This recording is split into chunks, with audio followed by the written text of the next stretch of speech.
Bonsoir, bonsoir à toutes, bonsoir à tous.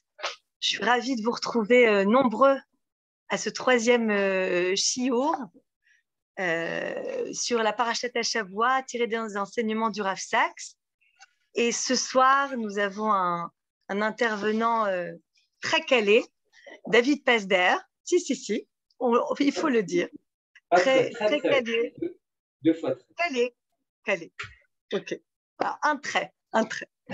Qui habite en Israël à Ofra, qui est directeur de pesderlipkin.com, organisation de voyage, d'études et de découvertes d'Israël depuis 2006.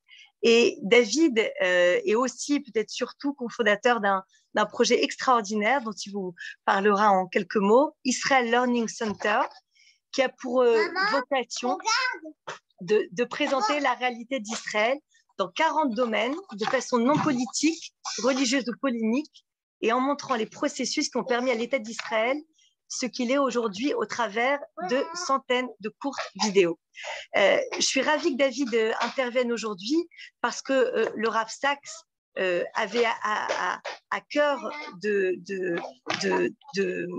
montrer son attachement auprès de l'État d'Israël et de défendre l'État d'Israël à la Chambre des Lords ou dans les médias en Angleterre et dans le monde entier, et de manière extrêmement ferme.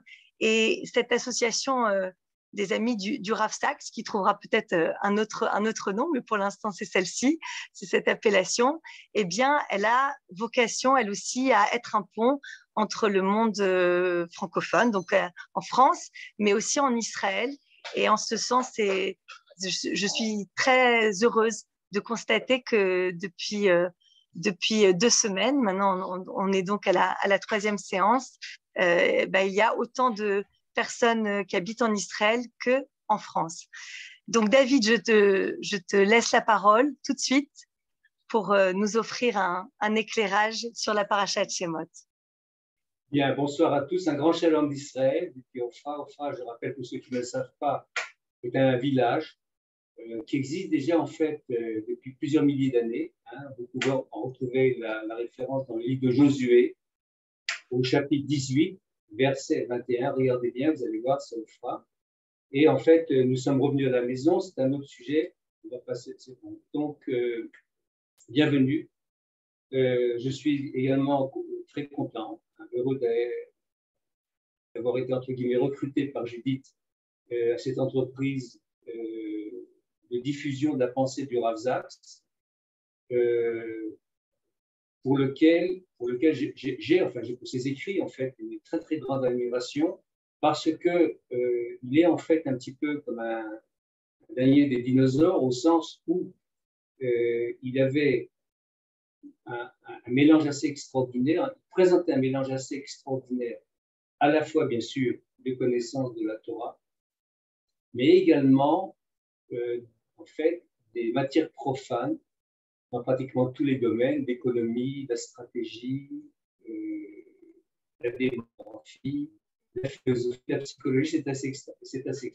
J'avoue tout de suite, et je le dis d'emblée, je l'ai également dit à Judith, que, comme on dit en hébreu, j'avais un problème avec le Rav Saks, c'est le fait qu'il n'ait pas mis ses talents assez exceptionnels au service de l'État d'Israël. Enfin, il y a parfois des situations qu'on ne peut pas toujours juger, et loin de moi cette idée, mais je pense que cette personnalité aurait apporté énormément de choses à Israël. Enfin bon, c'est ça. Ce soir, vous connaissez tous la paracha, je suis certain, il n'y aura pas d'interrogation écrite, ne vous inquiétez pas. En fait, ce qui se passe, c'est que nous abordons, c'est quelque chose d'important, le livre de l'Exode. D'ailleurs, le mot Exode n'a rien à voir du tout, en fait. Un rapport, bien entendu, mais je veux dire qu'en fait, le nom du livre, tel que les sages israéliens, c'est Shmot. Mais elle est Shmot. Attention, il y a le Vav qui fait la continuité avec ce qui précède auparavant. C'est important parce qu'un des commentateurs explique que pourquoi les Juifs sont restés Juifs, parce qu'ils ont gardé leur nom. Et c'est ça, c'est très important. Maintenant, avant d'aborder un petit peu le sujet, et surtout les deux thèmes que moi j'ai retenus, que j'ai choisis parmi les articles du Rav Zaks, c'est en fait, je ne sais pas si vous avez reçu les deux pages qui sont affichées actuellement. En fait, il y a une question qui se pose, je vous la pose à tous, mais cette histoire, elle est vraie. Est-ce que les Juifs ont réellement été en esclavage en Égypte? C'est marqué où? C'est marqué où? Comment on le sait? Bon, nous sommes la plupart de nous des Juifs qui sont croyants, pratiquants, qui croient que la Torah est vraie. Enfin, d'un autre côté, est-ce que nous avons une preuve, etc. Oui, nous avons des preuves. Deuxièmement, le Rav Zaks, dans un autre livre, écrit que la plupart des peuples, lorsqu'ils écrivent leur narratif, la plupart du temps, ils exagèrent un petit peu. Par exemple, comme les pharaons égyptiens ont un petit peu magnifié l'histoire. Et le Rav Zaks rappelle un auteur dont j'ai oublié le nom, qui dit il n'existe aucun peuple qui, dans son narratif, raconte qu'il a été esclave. Et s'il était nécessaire d'avoir une preuve, c'en est la preuve. Également, un sujet très intéressant, comme vous le savez, ce qu'on appelle l'école biblique minimaliste, en fait, a nié très longtemps la véracité de la Bible comme document historique réel. À part le fait qu'on ait trouvé sur des stèles en Égypte l'existence des Hébreux, mais par contre, bien entendu, pas du tout que les Égyptiens ont libéré les Juifs de l'esclavage. Pourquoi? Parce que c'était une première dans l'Antiquité. Il n'y a jamais eu dans l'Antiquité, il y a eu des esclaves qui se sont enfuis au niveau individuel, mais il n'y a jamais eu de peuple en collectif qui se sont libérés des fers de l'esclavage. D'ailleurs, lorsque les Noirs des États-Unis, je vous rappelle que l'esclavage a été aboli en 1865 aux États-Unis, le slogan, si on peut dire, c'était Let my people go. Shalach et Ami, c'est ce que Moshe va dire au pharaon. Laisse mon peuple partir. Donc nous sommes certains, outre les preuves historiques, etc., et même archéologiques aujourd'hui, que cet esclavage a eu lieu, l'exode a eu lieu. Et la paracha est très simple, vous le savez bien, on a l'exemple du premier génocide, de la volonté de faire génocide. Ah, j'ai un ami, Félix Perret, je ne sais pas s'il est présent ce soir, qui m'a écrit cet après-midi. Il dit, si jamais, sans faire de politique, bien entendu, hein, si jamais notre ami Éric Zemmour traite de la paracha Shmot, il va dire que le pharaon était quand même assez bien, parce qu'en fait, il a épargné les petites filles. Hein, il avait ordonné de tuer les garçons, mais pas les petites filles. Donc, vous avez compris à quoi je fais allusion. On ne va pas s'étendre sur le sujet, mais c'est quelque chose d'actualité. Qu'est-ce que j'ai choisi comme, comme thème du sujet d'étude centré sur le écrit du Rav Zaks? Eh bien, c'est ce que vous avez devant les yeux. On va le lire rapidement. Un est en français, c'est moi qui l'avais traduit. L'autre, je n'ai pas eu le temps de voir s'il existe en français, je n'ai pas eu le temps également. Et donc, le premier. Donc, le premier thème qui est choisi le Rav Zaks, et on en parlera un peu tout à l'heure si on a le temps, c'est que, en fait, le livre de la Genèse, Bereshit, se termine sur une note assez sereine. Quelque chose d'intéressant, effectivement. Jacob a retrouvé son fils Joseph aimé qui n'était pas depuis longtemps. La famille est réunie, Joseph a pardonné, etc. C'est un autre sujet également. Tout va bien. La famille est installée aux États-Unis de l'époque, hein, dans le pays de Goshen, etc. Ils ont dit bien, tout va bien. Tout va bien. Et d'un seul coup, il y a une rupture. Et cette rupture va arriver souvent dans le sort du peuple juif, y compris à notre période. Qu'est-ce qui se passe? Un nouveau pharaon qui ne connaissait pas Yosef. Qu'est-ce que ça veut dire qu'il ne connaissait pas Yosef? Il connaissait très bien Yosef. Joseph. Il le connaissait très bien. Même si le pharaon était, comment s'appelle, un nouveau pharaon a succédé à celui de l'époque de Joseph, il est évident que tout le monde savait ce qu'avait fait Joseph, c'est-à-dire la réforme économique assez extraordinaire que nous avons étudiée dans les dernières parachutes, et qui, en fin de compte, a été extraordinaire, qui a permis de sauver l'Égypte et le pays de Canaan de la famille. Mais d'un autre côté, s'il y a des économistes parmi les invités de ce soir, eh bien, la méthode de concentration des biens et des personnes, en fait, va s'avérer comme un piège pour les fils d'Israël, qui vont être eux-mêmes, en fait, corps et biens, les esclaves. Mais il y a autre chose également. On voit dans la paracha, et là c'est un des thèmes qu'on pourra en discuter tout à l'heure, que eh bien, les fake news, qui sont tellement à la mode depuis quelques années, mais existent déjà depuis cette époque. Comment va faire Pharaon pour persuader ses sujets que le peuple d'Israël est dangereux? Eh bien, il va simplement inventer quelque chose que je ne sais pas citer ici. Il devient nombreux, il devient trop nombreux, il est trop fort pour nous. Si jamais il y a une guerre, personne ne menaçait l'Égypte. Si jamais il y a une guerre, eh bien, les vont se joindre à nos ennemis et en fait vont être nos adversaires. C'est entièrement faux. Jamais les fils d'Israël n'ont jamais pensé à se joindre à un éventuel ennemi dont on ne parle pas non plus, mais c'est l'exemple même, un petit peu, si vous voulez, à la fois comme des protocoles, des institutions, etc., comme tous les mensonges du communisme, etc., comme les mensonges aujourd'hui du monde islamique, si vous voulez, qui en fait invente un mensonge, invente un narratif qui est utilisé par nos ennemis. Les choses lui sont connues à tous. Donc, de nouveau, on pourrait également parler, voilà, le phénomène des fake news, dont on va peut-être parler. Notons également que ce que nous dit le Rav Zak, c'est que le mot peuple, en hébreu, on dit am. Dans la racine, c'est im, ensemble, avec. Utilisé en parlant effectivement, le peuple d'Israël s'est formé à l'étranger dans le creuset de l'exil. Dans le creuset de l'exil et surtout dans le creuset de l'esclavage. Nous revenons au premier point que j'avais mentionné précédemment. Comme vous le savez, par exemple, nous le rappelons chaque jour. Nous nous rappelons à nous-mêmes, et en particulier lors du Seder de Pessah, d'où nous venons. Nous étions en esclavage. C'est-à-dire que nous devons remercier Kadosh Baruch Hu d'être libres. Mais nous devons également ne pas oublier qu'est-ce que c'est d'être en servitude. Et c'est la raison pour laquelle le peuple d'Israël a une propension d'aider les peuples qui sont en difficulté.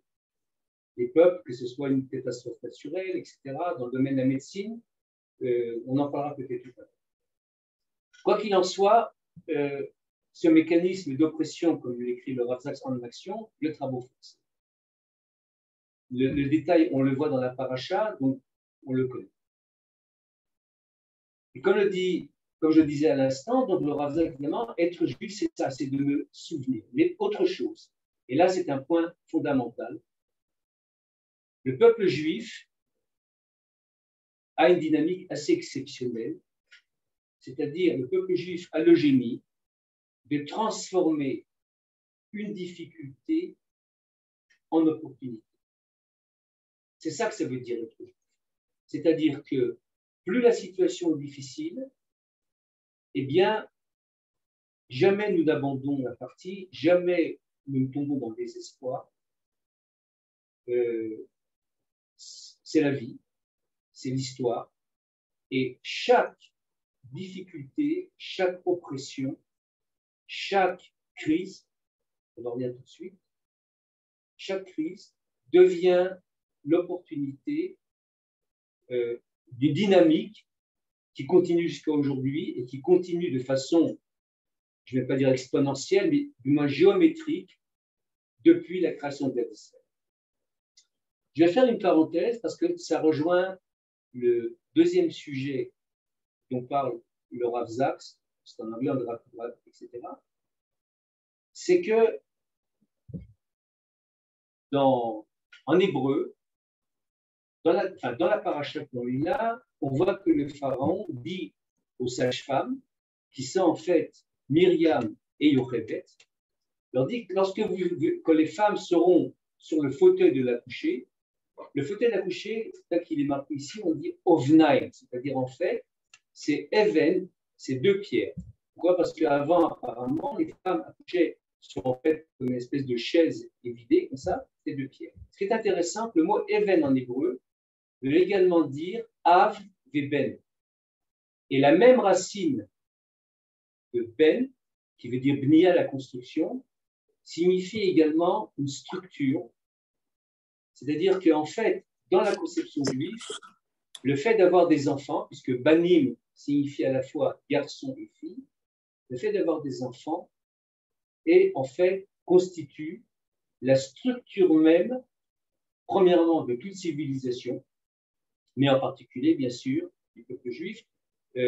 Entre parenthèses, la fertilité par femme en Israël est de 3,2. Je crois que le taux moyen de fertilité en Europe est d'1,4 ou 5, si je ne me trompe pas. Vous pouvez vérifier très facilement. Quoi qu'il en soit, on voit qu'il y a eu quelque chose de terrible. Il y a un décret de mort des enfants mâles. C'est-à-dire déjà, si on peut dire, une tentative d'holocauste avant l'heure. Donc vous voyez que, si vous voulez, l'histoire se répète où on essaye en fait de tuer dans l'œuf le peuple juif. Ça ne va pas marcher. Et ça ne va pas marcher pourquoi? Eh bien, grâce en fait à une petite fille. On ne le voit pas là dans le texte. Mais en fait, lorsqu'il y a eu le décret de Pharaon de tuer tous les enfants mâles, alors qu'est-ce qu'a fait Amram? Eh bien, il a divorcé de sa femme. Pourquoi il a divorcé de sa femme? Parce que dans la pratique juive, on ne peut pas rester avec une femme si ce n'est pas dans le but donc de procréer. Et à ce moment-là, Myriam est venue voir son père. Il lui dit, mais papa, tu es pire que Pharaon. Pharaon, il a décrété de tuer tous les garçons. Mais toi, en répudiant maman, en divorçant de maman, eh bien, tu condamnes également, il n'y aura plus de filles, donc il n'y aura plus de peuple d'Israël, c'est terminé. Et à ce moment-là, Amram réépouse Yochebed, sa femme, et c'est là que va naître Moïse, Moshe, qui va être en fait, qui va sauver le peuple d'Israël, qui va conduire le peuple d'Israël en dehors d'Égypte, ça veut dire le faire sortir d'esclavage. Après beaucoup d'efforts, Moshe qui était très modeste, Moshe qui ne se jugeait pas en mesure de pouvoir faire ces choses extraordinaires, de sortir un peuple entier, je me répète, pour la première fois dans l'Antiquité, un peuple entier d'esclavage. Et c'est Moshe qui, grâce à Myriam, va naître. Le reste, on le voit, le bébé naît, etc., etc. Il est circoncis, la pièce où sa maman a couché s'est remplie de lumière, etc. Et c'est devenu en fait un personnage assez extraordinaire qui va déployer ses pleines capacités malgré lui. Mais il va faire le travail que Dieu va lui donner. Nous revenons également, donc, je reviens à ce qu'écrit le Rav Zaks. Chaque tragédie du peuple juif engendre un regain créatif. Attention, je mets en grand là ce qu'écrit le Rav Zaks.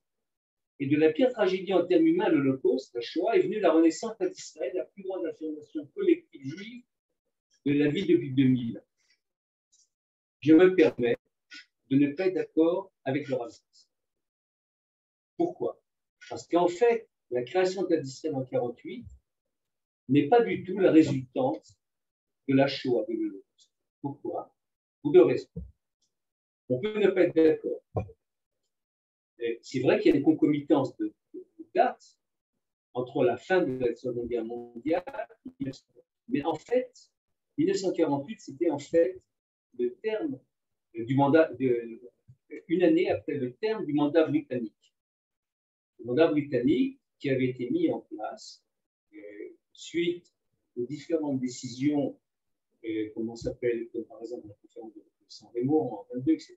Avant cela, la déclaration de Balfour, les différentes décisions de la Société des Nations, la SDN, qui ont été ensuite confirmées par l'Organisation des Nations Unies, etc. Donc, il y avait un processus qui avait commencé, mais ce processus qui avait commencé il y a environ 100 ans était un processus qui avait été annoncé par les prophètes d'Israël il y a 2800 ans. On ne savait pas de quelle forme ça allait, mais il était prévu, on voit par exemple dans les prophéties du livre d'Amos, de Isaïe, de Jézéchiel, etc., que le retour d'Israël est annoncé noir sur blanc, et y compris cette réussite exceptionnelle et cette bénédiction extraordinaire que Dieu donne à son peuple en Israël. Donc là, l'Holocauste, on ne peut pas dire que, en ce qui concerne l'Holocauste, de même d'ailleurs, il y avait en 1939 en Israël à peu près 350 000 juifs. En 1948, il y avait à peu près 600 000 juifs. C'est un nombre très intéressant qu'on vient de négocier chez Hugo, mais je ne veux pas trop m'étendre des différents sujets. Et en fin de compte, le delta, c'est-à-dire le nombre de juifs qui étaient venus depuis 45 à 48, c'est à peu près 300 000 juifs. C'est pas beaucoup. Quelques centaines de milliers de rescapés des camps de la mort, etc. Mais en fin de compte, ce n'est pas ça qui a été décisif. Ensuite, il y a eu une augmentation naturelle de la population, il y a eu également une immigration, enfin relativement faible. Quoi qu'il en soit, on revient un petit peu au terme central. Chaque crise, et comment on dit crise en hébreu? On dit mashber. Et qu'est-ce que c'est mashber? Bien, mashber en hébreu, c'est le siège de l'accouché. Les dames qui sont là, la plupart d'entre vous sont des mamans, savent très bien, nous les hommes, on ne serait pas capable de supporter une telle douleur de l'accouchement. Comme l'a dit un humoriste israélien, rien qu'une femme qui a accouché sans épidural peut comprendre ce que ressent un homme quand il a la grippe. Donc, si vous voulez, c'est pour bien montrer un petit peu que ce n'est pas par féministe que je parle, mais en fait, c'est la vérité. Quoi qu'il en soit, le mot mashber, qui veut dire à la fois une crise, une rupture, une fracture. Et on voit un petit peu que ce symbole un petit peu de la crise, c'est-à-dire d'une fracture, d'une rupture, dans le cas d'une maman, d'une femme qui accouche, eh bien, c'est une vie nouvelle, c'est une multiplication, c'est une montée en puissance de la famille. Et de chaque crise, eh bien, quelque chose qui vient de nouveau, un nouvel être, un nouvel univers, quelque chose qui va amener encore plus d'expansion. Et c'est la raison pour laquelle j'adhère entièrement avec, bien sûr, ce que dit le Rav Zak, que chaque tragédie, je dirais plutôt, après tragédie, chaque crise, chaque difficulté, chaque obstacle va être un espèce de catalyseur de dynamisme, d'inventivité, etc., du peuple juif. On l'a vu lorsque nous étions en exil, et on le voit avec plus de puissance encore en Israël. Le Rav Kook, le Rav Avraham Yitzhak Kook, dit la chose suivante, que lorsqu'un juif arrive, fait son alliage, vient en Eretz Israël, il est comme un grain de blé qui n'a pas encore donné tout son potentiel, et dès qu'il commence à germer dans la terre d'Israël, il commence donc à déployer, à développer toutes ses capacités. C'est ce qui se passe actuellement avec le peuple d'Israël au niveau national. Alors là, le Rav Zak cite un historien, et vous pouvez lire très simplement. Eh bien voilà, l'historien Paul Johnson, parce qu'il y a, je ne vais pas dire beaucoup, enfin, en tout cas, des penseurs, des historiens très brillants qui effectivement voient dans le sort du peuple juif, d'ailleurs, ce n'est pas le seul, Paul Johnson. Tolstoï l'a dit, Voltaire l'a dit, Jean-Jacques Rousseau l'a annoncé en 1778 qu'on pourra réellement comprendre le peuple juif que lorsqu'il aura recréé sa patrie ancestrale. Je vous rappelle qu'en 1799, Napoléon Bonaparte avait fait cette fameuse déclaration à Accaux, à Saint-Jean d'Acre, qui n'avait pas été suivi des faits pour différentes raisons. On ne va pas rentrer dedans. Quoi qu'il en soit, voilà ce que dit Paul Johnson. Pendant plus de 7 000 ans, les Juifs se sont révélés des grands survivants, mais extrêmement habiles.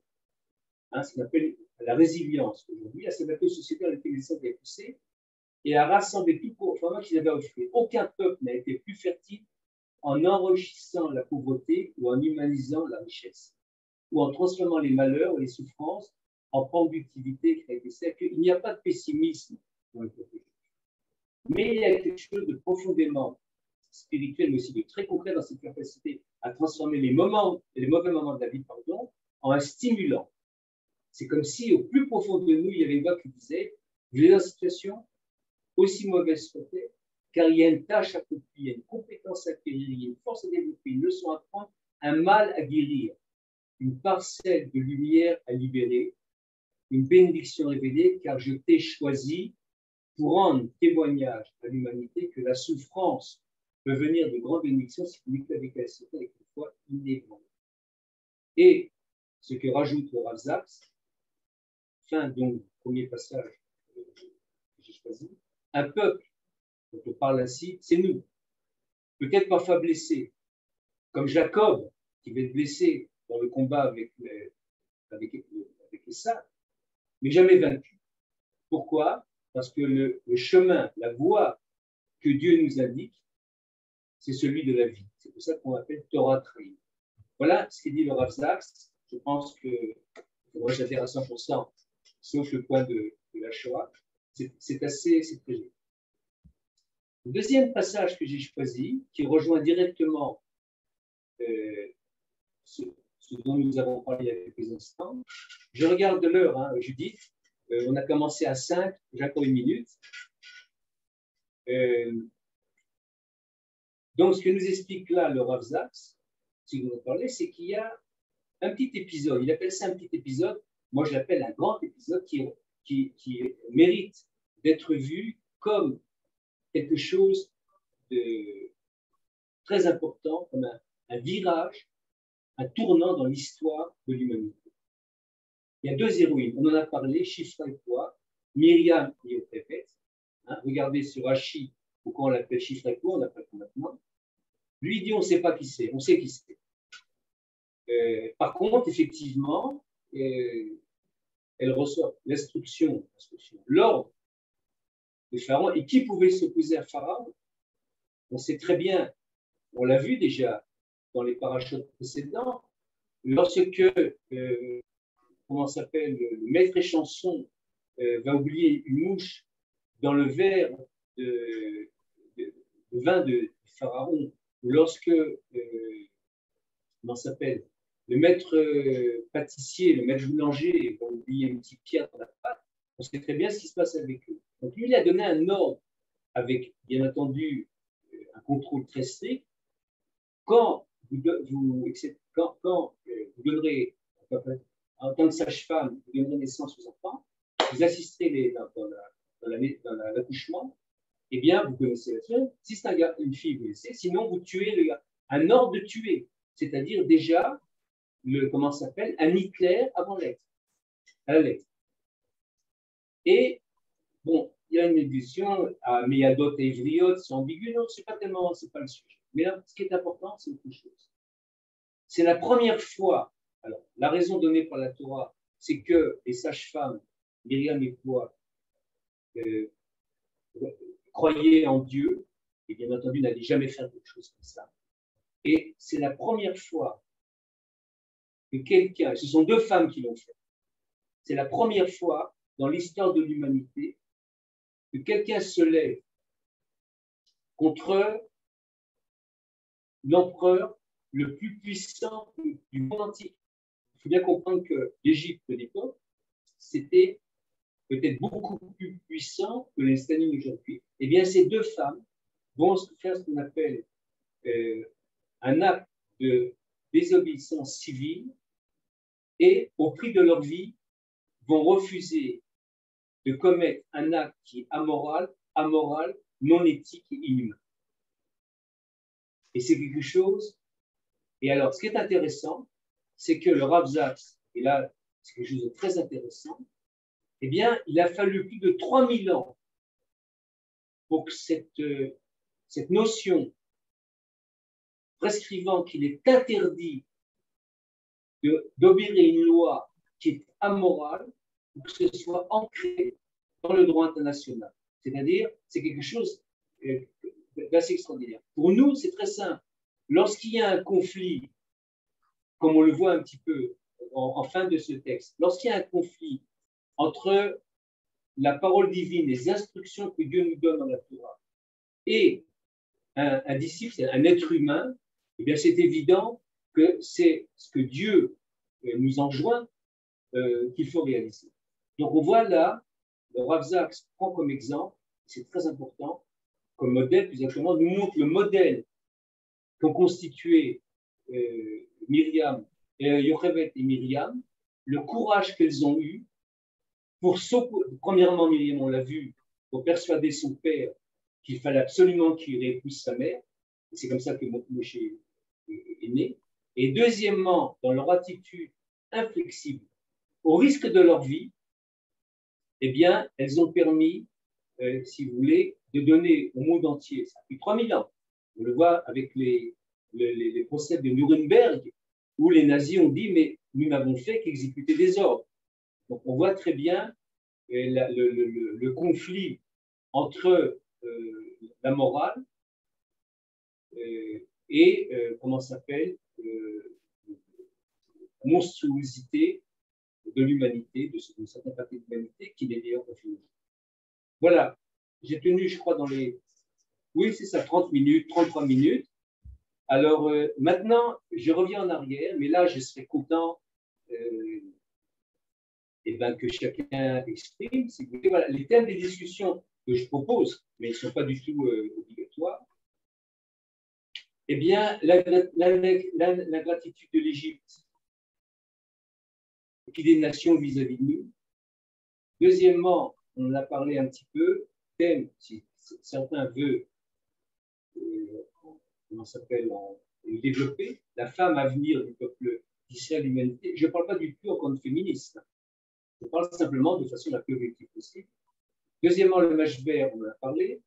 Les breaking news, le fake news, ça continue aujourd'hui. Et un point important, les juifs délateurs dans notre paracha. De quoi il s'agit? Il s'agit en fait de voir que Moïse va être dénoncé lorsqu'il défend son frère juif qui est frappé par un capot égyptien.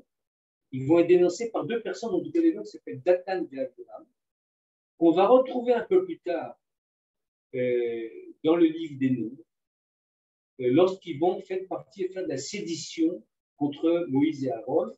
On ne va pas en parler, mais on voit que le phénomène des juifs délateurs, et malheureusement, il existe également à notre période, il a existé au Moyen-Âge. Je vous rappelle que lorsque des disputations qui avaient lieu en Espagne sous le règne d'Isabelle la très catholique, eh bien, on faisait venir des juifs convertis pour s'opposer aux sages d'Israël. Et c'était toujours des juifs qui venaient, en fait, on a le phénomène aujourd'hui. Je vous rappelle également, vous ne saviez peut-être pas, que celui qui a inventé le fake news qu'on appelle le peuple palestinien était quelqu'un qui s'appelait Evgeny Primakov, agent du directeur du KGB, dont le vrai nom était Yonah Finkelstein, point de suspension. Israël et l'éthique, je mets en référence le colonel Richard Kempf, on pourra en parler plus tard. Et puis deuxièmement, dernier sujet, ça rejoint un petit peu le projet que nous avons créé et que vous appelez Judith. Alors voilà, maintenant voilà, j'arrête le micro et puis je vous ai... allez-y, parlez.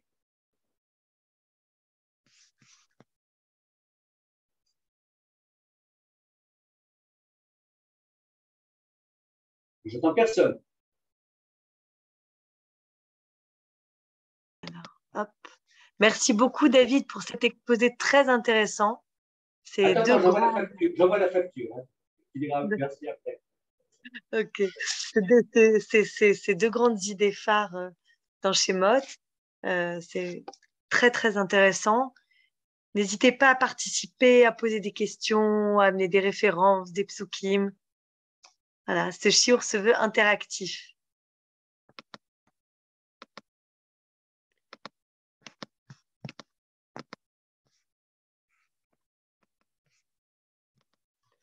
Alors, hop.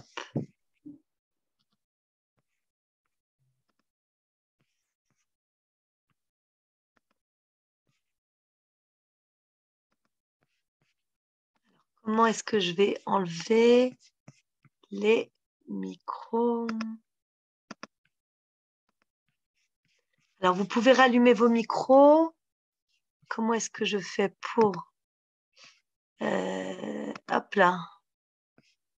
Voilà. N'hésitez pas à rallumer vos micros. En anglais, c'est unmute. Je ne sais pas comment c'est. Voilà. Et à interagir si vous le souhaitez.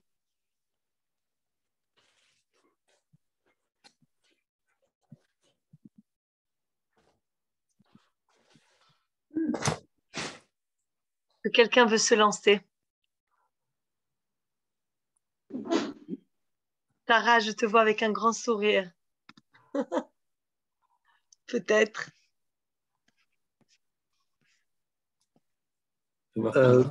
Alors peut-être, bonsoir, peut-être juste pour insister sur le fait que le Rav Zaks insiste que effectivement c'est dans la Torah qu'apparaît le premier cas de désobéissance civile qui a été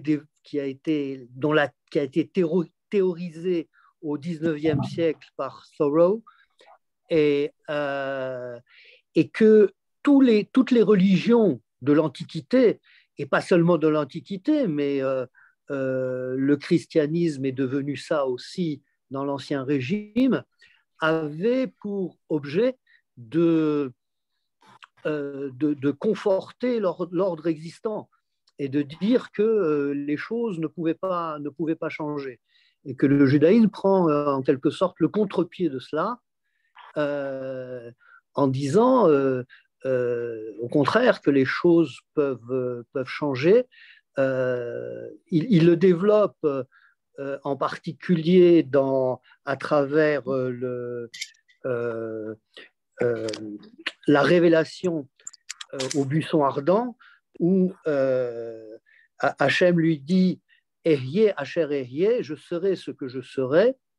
Donc, je deviendrai ce que je deviendrai. C'est-à-dire que bon, il ne s'agit pas là de parler de l'immuabilité de Dieu, mais au contraire du fait que Dieu intervient dans l'histoire comme facteur de transformation.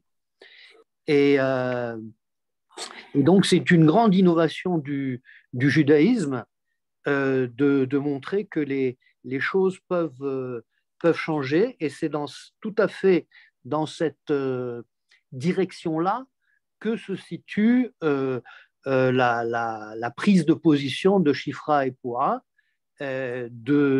d'avoir le courage de résister à un ordre dictatorial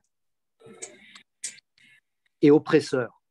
Et ça fait pendant, enfin, ça annonce peut-être justement l'acte fondateur où Moshe va s'élever contre cette oppression en tuant un Égyptien qui est en train d'opprimer et de torturer, de fouetter un Hébreu.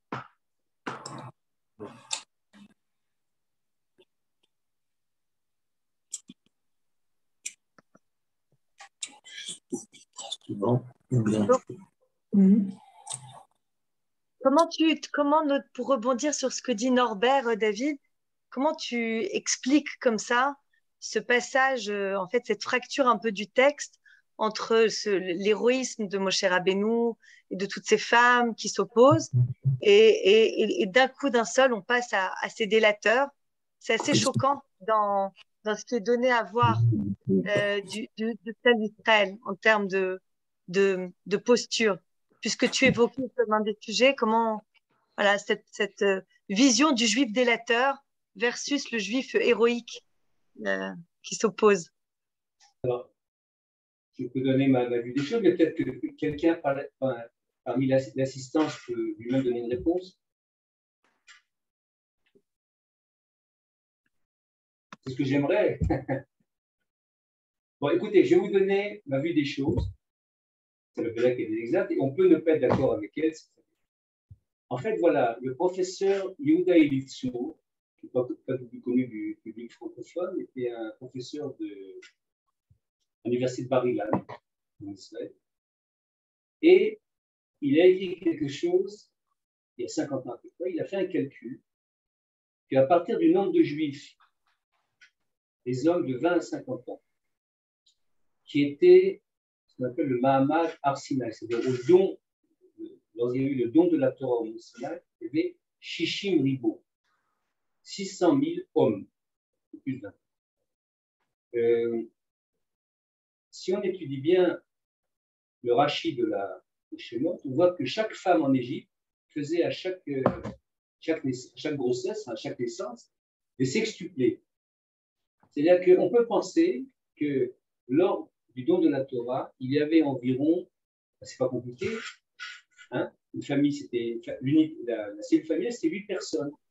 Multiplié par 60 000, ça fait combien? En gros, 5 millions. Combien il y avait de juifs lors du roi Salomon? 5 millions de juifs. Combien il y a de juifs aujourd'hui dans le pays d'Israël? 7 millions 3. C'est même des petits chiffres comme ça. Le professeur Yehuda Elitzur a calculé que nous aurions dû être, il y a 50 ans, 750 millions de juifs aujourd'hui. Si on parle de quelque chose, donc, d'un événement qui s'est passé il y a 3500 ans. Si quelqu'un est intéressé, il n'a qu'à regarder sur Wikipédia ou autre source l'histoire du Canada, où, si j'ai bonne mémoire, le Canada a commencé avec 3000 pionniers. Je ne sais pas combien ils sont de millions d'habitants aujourd'hui. Tout ça en très peu de temps. Nous aurions dû être 750 millions de juifs aujourd'hui. Pourquoi nous sommes un petit peuple? Nous sommes dans le monde entier, 13,7 millions, avec un taux d'assimilation à l'étranger, ça dépend des endroits, mais un taux, disons, moyen de 68%, c'est pas aux États-Unis. 78%, et on a quelqu'un, un spécialiste qui connaît bien la question, où effectivement, il y a une perte de substance en permanence de juifs. D'ailleurs, on nous envoie souvent des États-Unis des juifs, comme certains ambassadeurs, pas le dernier, pas tout à fait amis d'Israël. Comme l'avait dit d'ailleurs M. Henry Kissinger à Golda Meir, Madame, je suis d'abord américain. Deuxièmement, je suis ministre des Affaires étrangères. Et troisièmement, je suis juif. Et Golda Meir lui a répondu, mais nous en hébreu, on lit de droite à gauche. Exactement. Qu'est-ce que ça veut dire? Ça veut dire que, en fait, il y a une perte de substance. Et malheureusement, il y a des juifs qui, perdant leur substance de juif, deviennent nos ennemis. C'est le cas, par exemple, de ce Evgeny Primakov, Yonah Finkelstein. Vérifiez ce que je dis sur Internet, c'est très facile à trouver, qui a en fait inventé un peuple qui n'existait pas en instrumentalisant l'anticolonialisme qu'il y avait en Europe dans les années 60. Je vous rappelle, la plupart d'entre vous n'étaient pas nés, les accords d'Évian en 62, j'étais un môme également, etc. Donc on s'aperçoit que comment ça s'appelle c'est mon explication, c'est que le peuple juif secrète également ses propres ennemis, mais c'est le cas également aujourd'hui. On nous envoie souvent des ambassadeurs qui sont juifs, mais en fait, ils sont avant tout citoyens de leur pays, et je le comprends très bien, et souvent, ils agissent contre le peuple juif. Je vous rappelle d'ailleurs que, suite à ce que, comment s'appelle, mon ami a écrit, Félix Pérez, je vous ai raconté un petit peu qu'est-ce qu'il a écrit. C'est-à-dire que peut-être que notre ami, comment s'appelle, Zemmour, aurait, attendez, je vais vous lire ce qu'il m'a écrit. Il est là, voilà. Il m'a dit, voilà, notre péricope hebdomadaire, il y a le livre Shemot, etc., évoque la décision de Pharaon d'exterminer les enfants hébreux. Voilà. Zemmour dirait que Pharaon a protégé les enfants filles. C'est vrai, c'est exact. Et moi, je lui ai répondu la chose suivante. Lorsqu'on se définit en tant que Français et Juifs en tout petit, voilà ce qui se passe. C'est possible. Par contre, j'espère que si Zemmour devient président de la République, il ne finira pas comme Joseph et que les Juifs de France ne finissent pas comme ceux d'Égypte. C'est-à-dire que souvent, on a beaucoup aidé les nations où nous étions. Regardez par exemple ce que dit Tolstoï sur les Juifs, ce que dit Voltaire sur les Juifs. Beaucoup de penseurs très célèbres, d'auteurs très célèbres. Et souvent, nous avons été récompensés, c'est en Allemagne, que par de l'ingratitude. Mais souvent, certains artisans du dénigrement du peuple juif sont venus du peuple juif. L'explication, elle est là, c'est que nous secrétons parfois nos propres ennemis. Mais le débat est ouvert.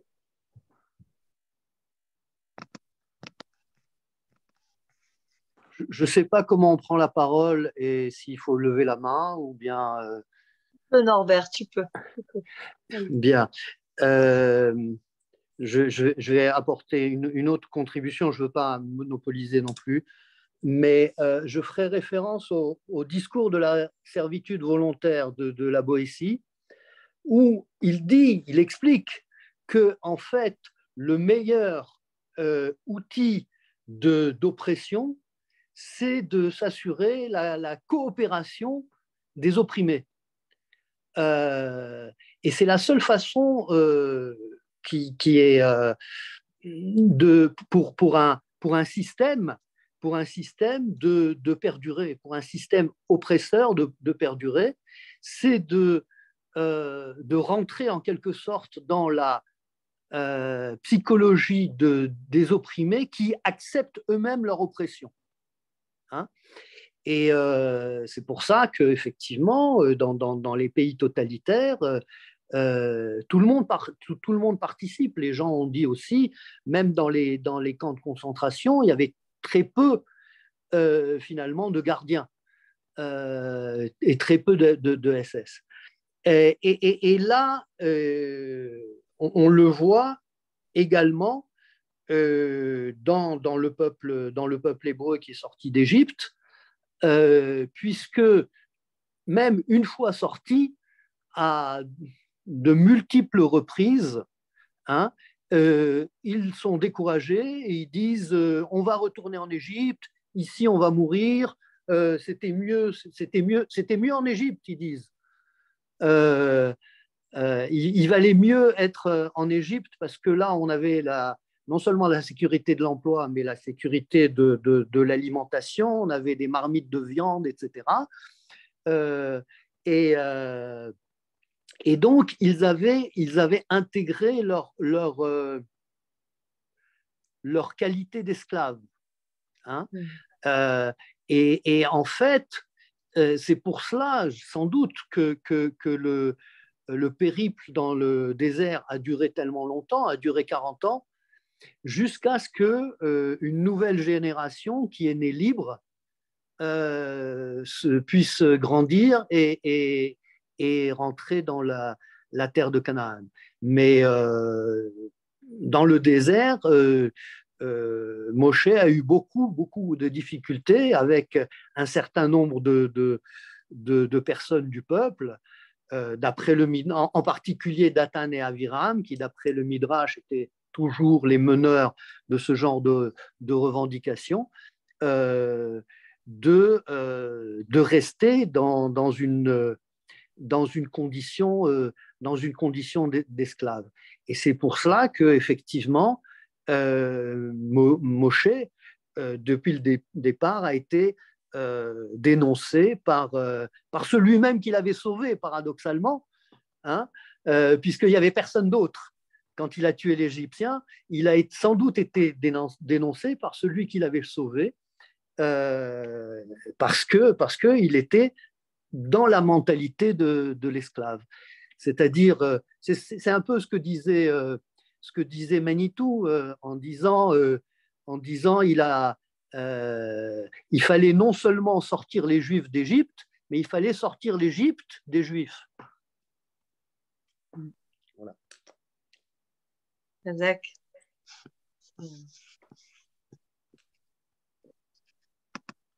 Est-ce que quelqu'un d'autre veut intervenir? Sarah, je sens que tu veux intervenir. C'est grâce à Sarah que David Pasder est là ce soir. David, je voulais savoir si tu pouvais préciser ta pensée sur un sujet qui nous tient à cœur. Je vois qu'il y a quelques femmes dans l'Assemblée sur l'avenir du peuple d'Israël et lié aux femmes. Est-ce que tu peux préciser cette pensée qui est capitale?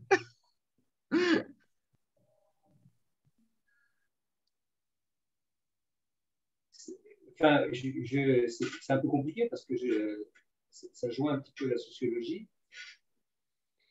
Dans notre projet, tu sais, il y aura un... Je peux en parler 2 minutes, Judith, parce que c'est lié un petit peu. Bien sûr, bien sûr. Bon, en fait, voilà, nous proposons de faire quelque chose. Vous allez certainement penser que nous sommes déments, mais ce n'est pas très grave. En fait, on a parlé de fake news et comme vous le savez, Israël, depuis toujours, est vilipendé. Je reviendrai à ce qu'a dit Norbert tout à l'heure, mais très brièvement. Et en fait, il y a depuis que l'État d'Israël est créé, en fait, l'antisionisme a remplacé allègrement l'antisémitisme. En fait, c'est comme l'a dit Danny Danon, ancien ambassadeur d'Israël aux États-Unis à l'ONU, en fait, c'est l'antisionisme, c'est l'antisémitisme 2.0. Donc, on est 3.0, il y aura toujours quelque chose 0.0.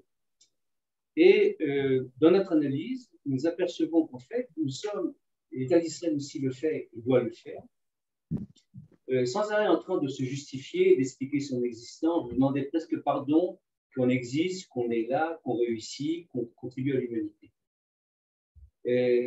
Donc, nous avons décidé d'arrêter de nous excuser, de nous justifier et de présenter donc la réalité d'Israël, comme l'a présenté très justement Judith, de façon non polémique et non religieuse, ça va pas en plus, dans le projet de Israel Center, et de montrer 40 domaines différents au travers de centaines de vidéos courtes de 3 minutes, on essaie de faire 3 minutes, certaines auront même 30 secondes, où on va présenter, et ceci avec des traductions en 10 langues, la première étant l'anglais, mais après l'arabe, le chinois, le japonais, etc., le portugais, pour présenter la réalité d'Israël au travers des différents processus qui montent déjà depuis cette période. On le voit dans notre paracha. Donc, un des sujets, un des domaines sera la femme en Israël. Et quand on parle de la femme en Israël, ce n'est pas du tout pour montrer des salons de beauté ou des salons de couture. C'est de montrer. Alors, je vais vous raconter une histoire. Je suis en relation avec un monsieur, un médecin, qui a pas mal crapahuté dans sa vie, etc., enfin, en particulier dans les pays africains. Et m'a dit, c'est très intéressant, je vais t'en mettre en relation avec la directrice de l'ONU au Sénégal. De quoi il s'agit? Elle me dit, j'ai lu dans votre documentation que vous allez réserver une partition, si on peut dire. Je chante très mal, hein, je ne joue pas de la musique, j'ai une partition, je veux dire une partie des domaines. À la femme, c'est à la place de la femme, le rôle de la femme. Je dis effectivement, mais il me dit voilà, parce qu'en fait, Israël est un modèle pour l'humanité. Je vous rappelle qu'en Israël, il y a plus de femmes diplômées d'enseignement supérieur que d'hommes, qu'aujourd'hui, les femmes, en fait, alors ce n'est pas que en Israël, mais en particulier en Israël, par exemple, on parle de femmes qui sont des généraux, des colonels, etc., généraux de division, qui sont maintenant nommés au plus haut poste en Israël. C'est-à-dire que je vous ai parlé du grain de blé. Là. Le grain de blé, il n'est pas masculin uniquement. C'est-à-dire qu'il y a un roll-out, c'est-à-dire qu'il y a un déploiement, il y a une espèce montée de puissance exceptionnelle de tout le monde en Israël. Des jeunes, des minorités, et surtout de la femme. La femme a, comment ça s'appelle? Je crois que la femme en Israël, si je compare à la femme enfin, les femmes que je connais en France en particulier et aux États-Unis, de dire que c'est une image idéalisée, peut-être. Enfin, quoi qu'il en soit, mais les dames qui habitent en Israël, qui sont parmi notre audience ce soir, comme ça, la femme a une place, sinon prépondérante, du moins égale à l'homme en Israël dans tous les domaines. Dans tous les domaines. Pourquoi? À mon sens, c'est mon avis personnel, parce que les femmes ont réalisé dans les 50 dernières années une montée en puissance en matérialisant, en extériorisant un potentiel qui avait été, pas dans le judaïsme d'ailleurs, en Europe, un potentiel qui était latent et qui d'un seul coup fleurit et a une influence exceptionnelle, en particulier en Israël. Je crois que c'est le plus grand camouflet qu'on peut adresser à Madame Simone de Beauvoir. Vous avez parlé de la Boétie, Norbert, je vous adresse à qui était le personnage Simone de Beauvoir, qui a entraîné un malheur en Europe, qui a entraîné un malheur aux États-Unis. Aujourd'hui, des femmes de 75 ans disent on a eu tort, on n'a pas été mariés, on a voulu être libre, on n'a pas d'enfants, on est toutes seules aujourd'hui. Et si on compare à ça, on voit la femme israélienne avec beaucoup d'enfants, avec une éducation supérieure, avec des fonctions au plus haut niveau de l'État dans tous les domaines. Et on peut vraiment dire que la femme, sans parenthèse, la femme juive est vraiment l'avenir de l'humanité. C'est comme ça que je le vois. On n'est pas obligé d'accepter ma vue des choses. Et je ne dis pas ça à cause de ma femme, c'est comme ça, mais je veux dire que je vois mes enfants, nos filles, etc. C'est assez exceptionnel. En plus, il faut dire, comme tout à l'heure, j'ai dit que nous-mêmes, les hommes, on n'aurait pas été capables de supporter un accouchement. De la même façon, quand je vois par exemple une de nos filles, elle a 5 enfants, elle est directrice, il y a une chose assez importante en Israël, etc. Alors, comment? Et je veux dire que donc, pour clore le sujet, c'est-à-dire que ma vue personnelle, c'est en tant que spectateur admiratif de voir qu'est-ce qui se passe en Israël. Je ne sais pas si c'est la même chose qui se passe en France, où je vois encore que des schèmes anciens perdurent, y compris aux États-Unis. En Israël, je crois que réellement, il n'y a pas de plafond de verre.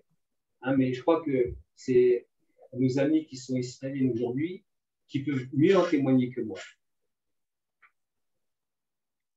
Merci David. Pour donner un petit exemple, moi, Sarah est un excellent exemple d'intégration en Israël et d'enracinement fulgurant et en Israël sur plan privé aussi professionnel. Mais je sais qu'elle n'aime pas que voilà, elle parlera d'elle à l'occasion d'un prochain shiur. Mais j'ai une amie notamment qui est directrice d'un des plus grands départements de recherche à la centrale nucléaire de Dimona et qui a 7 enfants. Et elle est extraordinaire et elle gère des équipes, des centaines de personnes, tout en restant une femme, une mère très, très impliquée et très épaulée par son mari quand elle doit voyager de par le monde. Sur la question que tu posais, Sarah, je vous invite tous. D'ailleurs, on va intégrer beaucoup de documentation, tes textes, David, les podcasts de Ilan, que je vais inviter tout de suite à intervenir pour vous exposer un petit peu les champs d'action, d'interaction qu'on propose au sein de l'association. Mais le Rav Sachs a écrit dans son recueil de textes sur la paracha, mais ciblé sur le leadership, les sons in leadership. Sur la paracha Shemot spécifiquement, il parle des femmes en tant que leaders et dit que Moshe Rabbeinu ne serait jamais devenu le leader qu'il était sans les femmes qui l'ont propulsé, accompagné. Il en nomme 6. Il nomme effectivement Yocheved et Myriam, Tifra et Poua, dont on dit que soit c'était des femmes hévriotes qui n'étaient pas Yocheved et Myriam, et il cite Batia, bien sûr, et Tzipora. le texte, d'ailleurs, n'hésite pas à dire, alors soit le pshat ou le midrash, mais que ces femmes-là ont eu des saisissements comme ça face à certaines situations que Moshe Rabbeinu lui-même n'a pas eu, notamment quand Tzipora a fait la Brit Mila sur le chemin à son fils. Moshe Rabbeinu n'y avait pas pensé ou n'était pas concentré. Et c'est très, très beau ce texte des femmes en tant que leader, parce que le Rav Sachs, il explique que ce qui a fait, c'est pas simplement que Moshe Rabbeinu avait des femmes derrière lui, comme on dit, derrière tout grand homme, il y a souvent de grandes femmes, il y a eu des mères, souvent on voit les grands écrivains, les grands hommes ont eu des mères qui les ont beaucoup portées ou des épouses, mais il dit surtout que ce sont des femmes qui se sont manifestées par leur prescience du danger ou du rôle qu'elles avaient à jouer à un certain moment. Et il dit, ça c'est extraordinaire parce qu'on le voit que ce soit chez Myriam, du haut de ses 7 ans, elle n'hésite pas à interpeller son père, elle n'hésite pas à tenir un rôle de vigie comme ça pour voir où va son frère, que ce soit Yocheved, qui n'hésite pas à se positionner malgré le danger et elle est une sorte d'espion double, d'allaiter son fils tout en étant à l'intérieur de Pharaon. Bithia, qui elle aussi a cette pression-là de se dire, cet enfant juif, je vais le récupérer. Shifra et Poua, il dit, Rav Sachs, très très beau, il dit que Shifra et Poua, ça veut dire parler et câliner, sauf erreur de ma part.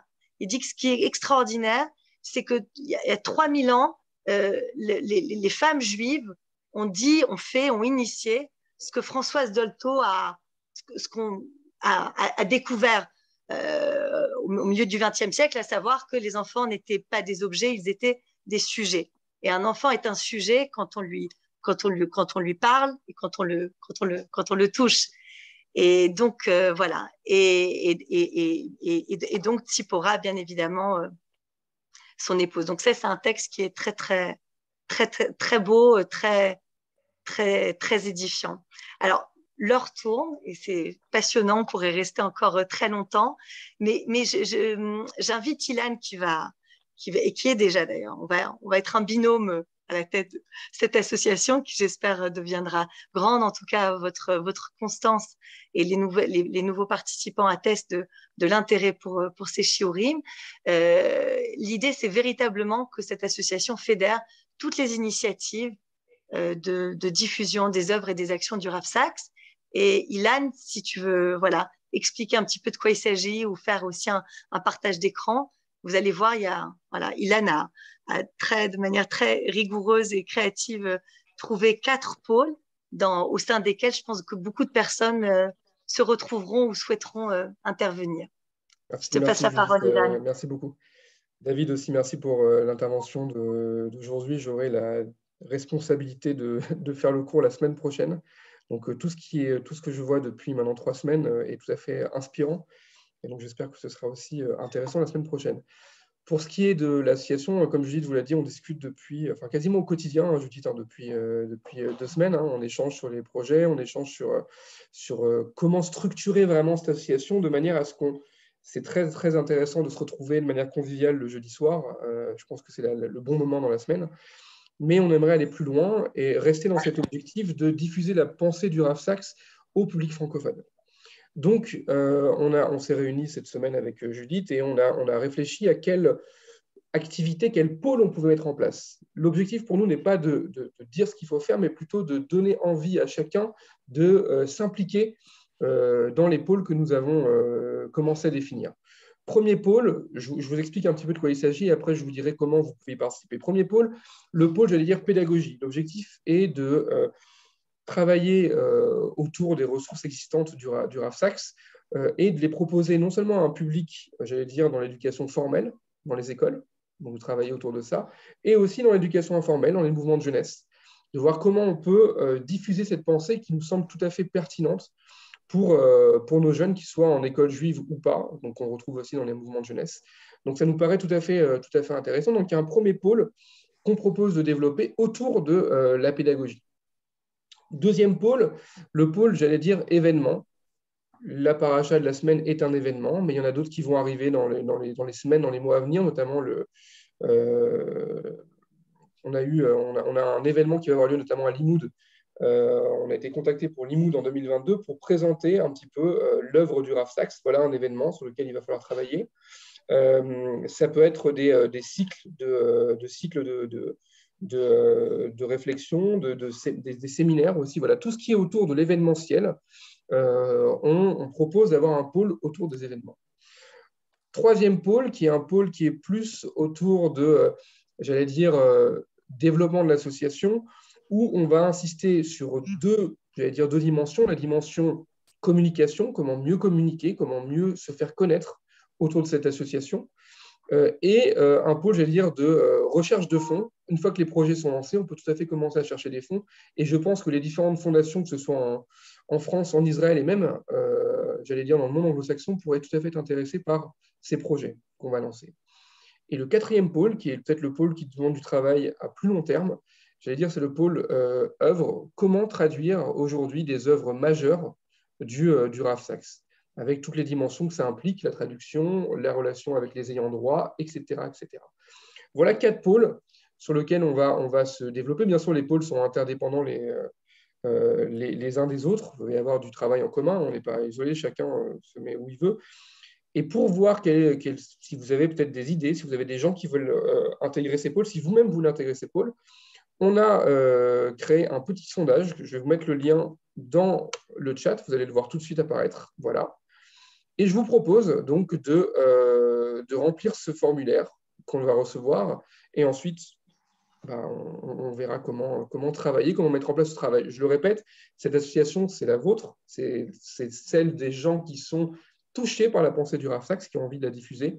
Donc, volontairement, il y a beaucoup de liberté dans ces pôles, mais l'objectif étant vraiment quand même d'avancer ensemble et d'avoir des projets concrets qui se mettent en place. Je pense avoir résumé assez rapidement les choses. Vous avez ce lien. De toute façon, je vais continuer à le partager dans les semaines et les mois à venir.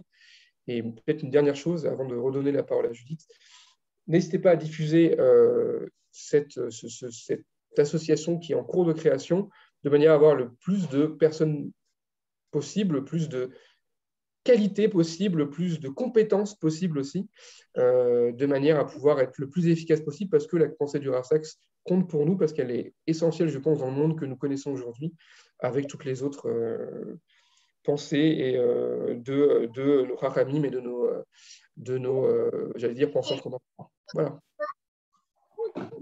Merci beaucoup, Ilan. Donc, n'hésitez pas à cliquer sur le lien et à télécharger. Alors, j'ai une petite fille qui est très coquine à côté de moi. Donc, excusez-moi. Donc, David, je te remercie beaucoup, beaucoup pour ton intervention très riche qui nous a permis de réfléchir ensemble à des idées puissantes de la paracha de Shemot. Bon, voilà. Alors, on finit sur des rires. Merci beaucoup, Ilan. Et on attend avec impatience votre retour sur le Google Form.